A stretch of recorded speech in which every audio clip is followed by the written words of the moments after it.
Hi everyone, welcome to the Xoro guide for how to void your bill payment.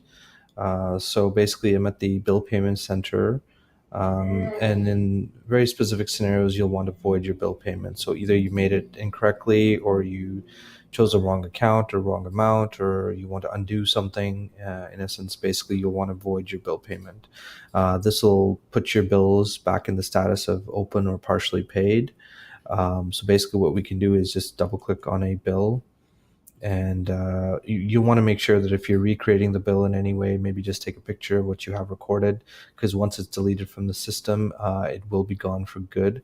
It'll still remain in the audit trail, of course, because it's a financial transaction. But if you were to try to recreate it, and you need the information beforehand, maybe just take a screenshot or something like that. So what you want to do is just go options, void, and it's just going to give you a confirmation, and basically click OK. And that's how you void a bill payment.